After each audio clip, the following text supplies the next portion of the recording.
si Idol Madla, nakakahanga, may mga hawak, gandang linyada. Ika'y inspirasyon kung bakit hanggang ngayon ako'y palaging kumakarera.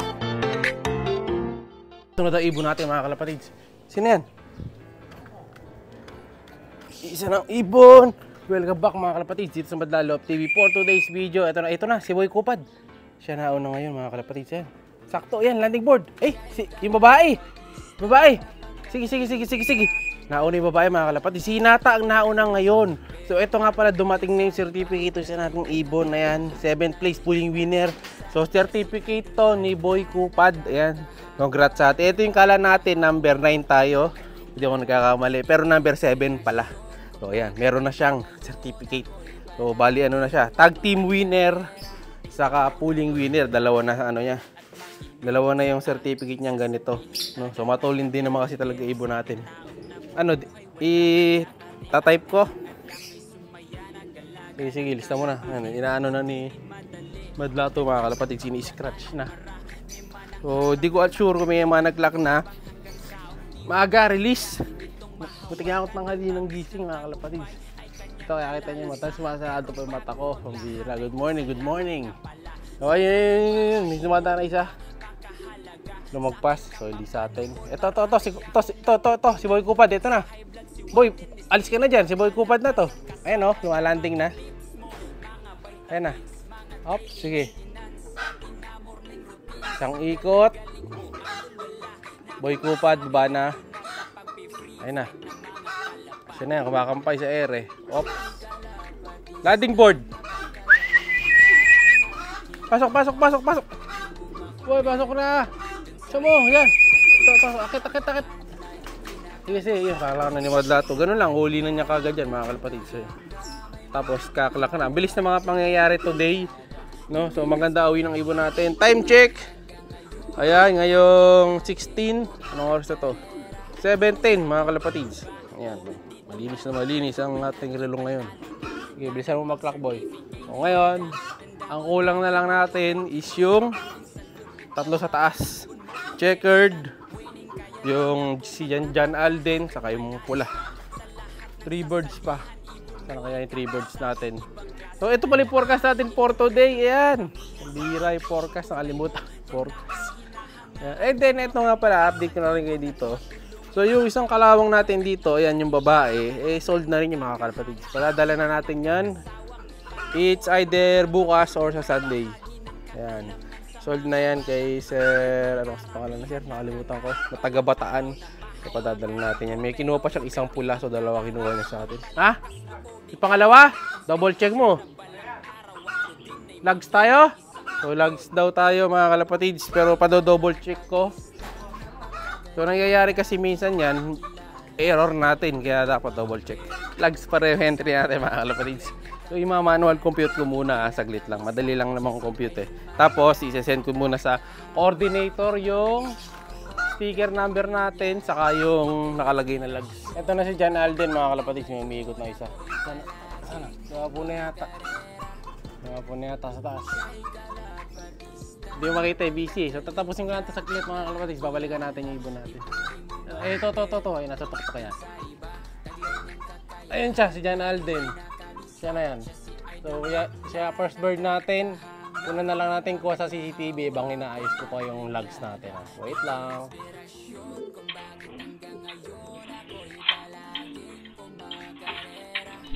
Yun, natapos din natin yung logs. At ito, papunta na ako sa taas. So, ito yung picture ng dalawang logs natin. Ayan. So, inayos ko na. So, pag gagawa kayong logs, lagyan nyo lang yung ganyan, yung details nyo. Yung number, saka yung lock name. Tapos, syempre, yung sticker, saka yung logs na sinend nyo. So, kasi nandun yung time, saka yung mga details ng sticker. Ayan. So, ganyan lang yung dalawang sinend natin. Tapos, ngayon, bali sa manual compute, ito yung unang manual compute natin. Yung speed ng ibon natin na una, na si Hinata. Ayan. Tapos yung speed nung pangalawang ibon natin, ayan, may gamit kasi tayong app. Saka kahit i-calculator nyo lang, madali naman computein yan. So speed, divide nyo lang sa time in minutes, tapos times sa 1,000. Yun yan, makakompute nyo na madali yung speed. So ngayon, possible yung isa nating ibon nyo na una, si Hinata, may chance siyang mag number 6. So di naman sama, 6 pa rin yun. Tapos sa kabila, yung isa, si Boy Kupad na nahuli ngayon ng konti, may chance siyang mag number 10. So yun ay kung wala pang lags na iba, kung walang ibang lags. Kasi baka mamaya, marami pala kami lags. Pero tayo lags kasi tayo eh. So titingnan natin kung ma-adjust pa. Sana wala nang lags, tayo na lang. Para number 6 saka 10 na tayo. So magandang ranking natin today, no? So yun, dalawang sinali natin kasi wala si Kobe. So dalawa lang yung talagang isasali ko sa pooling. So hindi tayo magkakamali sa entryhan. So ngayon, si John Alden, ayun na, yun. Ayun na si John Alden. Okay na si John Alden. So ang wala na lang is yung pula saka yung lipstick. Isa lang naka-orange dito eh.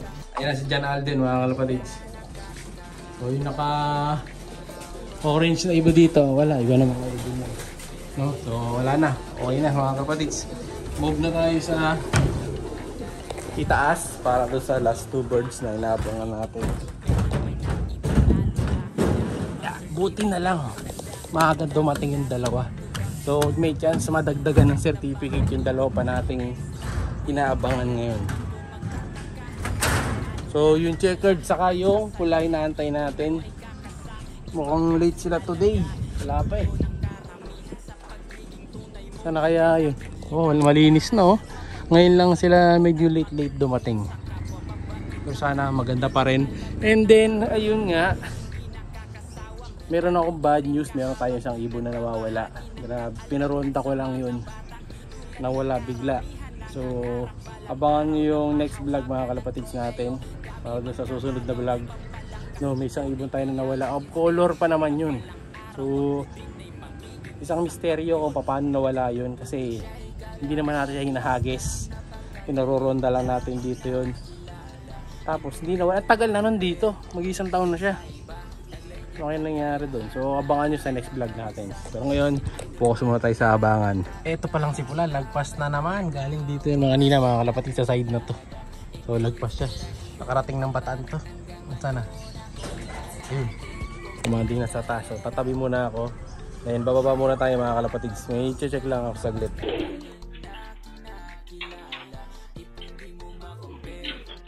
Meron din nga palang to sa BBC mga kalapatids. Nakalimutan mo na. So ito ibon natin na nung nakaraan nga eh nagka-problema sa clacking mga kalapatids. Pumasok na siya. Si ano ito? Si ISO Speedbird, di ba? Nagka-problema sa clacking nung nakaraan. Ito nandito na. Ito yung ibon natin mga kalapatids na nagka-problema sa clacking nung nakaraan. So ito, yun ito, checkered sa taas. So dalawa na yung nasa taas, yung checkered na babae, dumating na rin.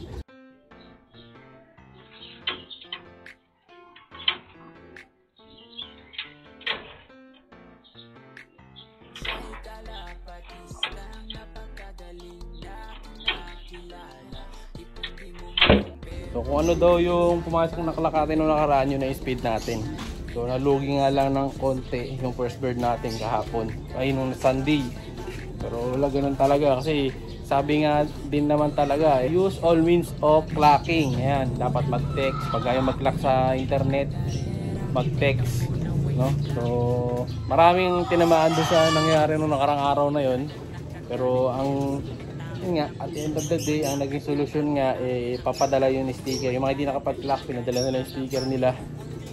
Saka screenshot yata na nagka-clock ka. So yung sa atin, maaga yung may screenshot ako nung 48 eh. Pero pumasok yung clock ko, 908. Sayang na sayang. Pero wala, ganun talaga. Move on na lang mga kalapatids. Sa magka-problema pa, di ba? So, clock lang din naman yan. Maayos din niya sa susunod.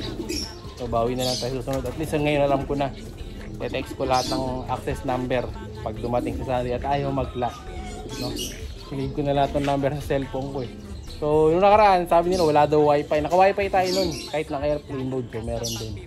So yung sa taas dumating na si Pula. Baba na. Saka yung checker na babae na same club. Itong si Asho Speedbird. Teka, lalabas natin sila. Bali yung hinihintay natin si ano na lang. Yung isa, yung dark check saka si Lemon, dalawa na lang na yun. Eto na si Lemon, dumating na. Landing board na si Lemon mga kalapatids, tulak na lang natin. Pasok! Kompleto na bale yung sa BBC na mid-toss. Okay na yan, ready na sila para doon sa first lap. Kasi na yata, first lap derby na, hindi ako nagkakamali. So, tingnan natin yung saan aabot yung ibon natin na yan. Pero panlaban ko talaga dyan is yung babae, yung maliit, nasa taas.